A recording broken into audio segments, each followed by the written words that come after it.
Grade 11 Snapshots Chapter 1 The Summer of the Beautiful White Horse. This chapter is written by William Ch1. The story is about two Armenian boys, Aram and Murad, who belong to the Geroglinian family. Let us read the story and find out what did Murad do and why was Aram perplexed. One day early in the morning, when Aram was asleep, Murad visited him. Murad showed up to his window with a beautiful white horse. Aram could not believe it and was thinking it was a dream. But since there was a little light outside, he knew this for sure was real. As they were poverty-stricken, he couldn't believe that the horse was their own.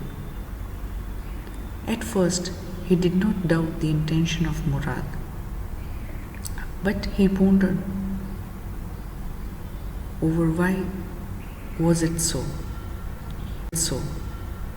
He was trying to figure out if the horse had been stolen by his cousin. Murad had come to invite him for a ride. He asked him to make it quick before everyone in the world wakes up. Aram rode with him. He was excited to ride the horse. They rode on the old countryside near Walnut Avenue.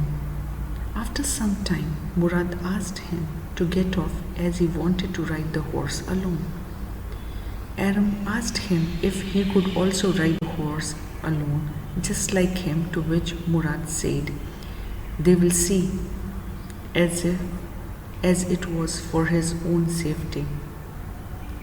He got to know that Murad had stolen the horse a month ago or so and was riding it every morning. Why was it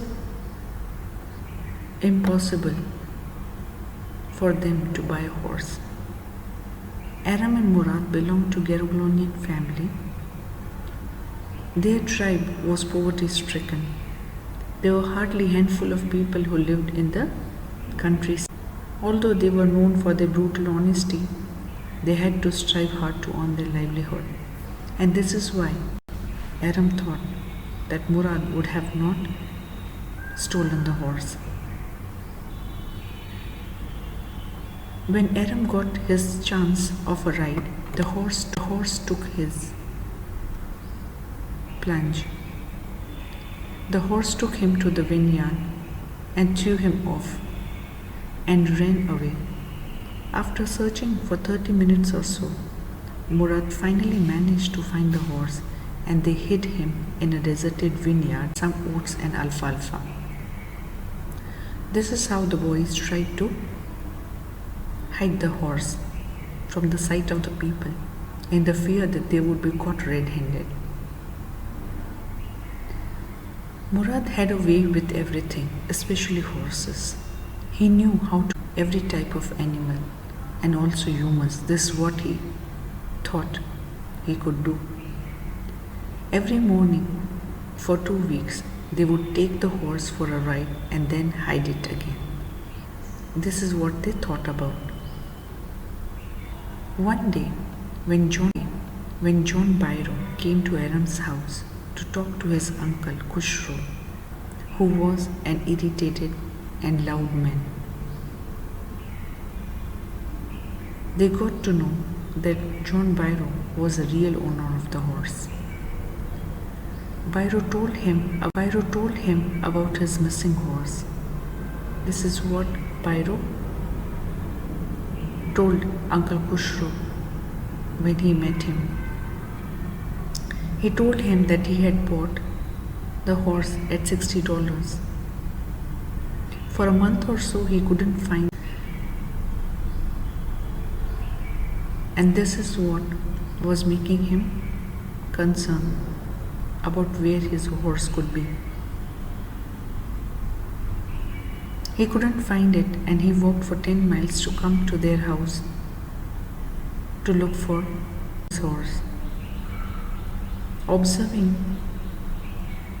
what John Pyro and Uncle Kushro were conversing about, the boys got to know that John Pyro was who seemed to be the real owner of the horse, would like to have his horse back. Uncle Kushro was least interested in what John Pyro was saying. He continued saying, "It's no harm, pay no attention to it." John Pyro became irritated by his attitude and he went away. Aram told this to Murad. He told him about the missing horse of John Pyro. And this is how, being conscious, they thought to return the horse to John Pyro.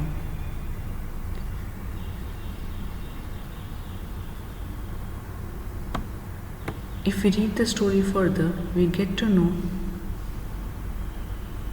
one day, on their way back to hide the horse to a hidden spot that is in the vineyard, Aram and Murad met John Pyro, who was going back to the town. He saw the horse, he examined the horse. He admitted that the horse looked exactly like the one he had, but since he knew his parents and the honesty of their family, he didn't believe that they had his missing horse. He assumed it was a twin horse. Murad managed to let Pyro assume that it was not his horse, so they went away. And this is how the children felt relieved they were not caught for stealing the horse. The next morning, both of them took the horse back to Pyro's vineyard and put it in the barn. The dogs followed them all along quietly and they left the place.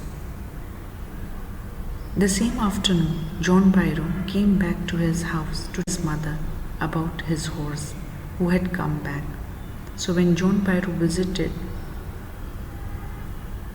Aram's place, he met Murad, and this is how John Pyro intimated the children's members about how he got his horse back. He was happy and was astonished to see the horse better temper, and it was stronger than ever he felt. Uncle Kushro again roared, "Quiet men, quiet, your horse has been returned, pay no attention to it."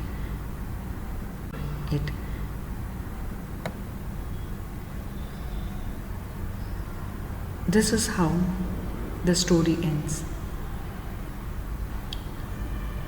Here in this story, the author highlights how the people in Armenia were and what was it Gargolian tribe to earn good repute, but to struggle hard to fulfill their needs.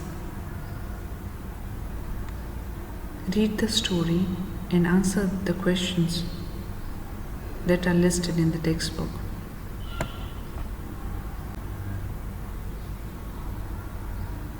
Let us have the quick recap of what we have just discussed. Aram lived at the edge of the town on Walnut Avenue. There were orchards, vineyards, irrigation ditches and country roads behind his house. They were on Olive Avenue within 3 minutes, and the horse started to proceed. The air felt new and lovely to breathe. Aram felt wonderful sitting on the horse which was running. Murad started singing loudly, who was considered one of the craziest members of the family. There is one crazy person in every family, and Murad was the one natural descendant of a crazy race in their tribe. Before Murad was Uncle Kushro, who was considered to be the crazy streak. He had been irritated quite often. He used to make anyone stop talking by roaring and say, "It is no harm, pay no attention to it."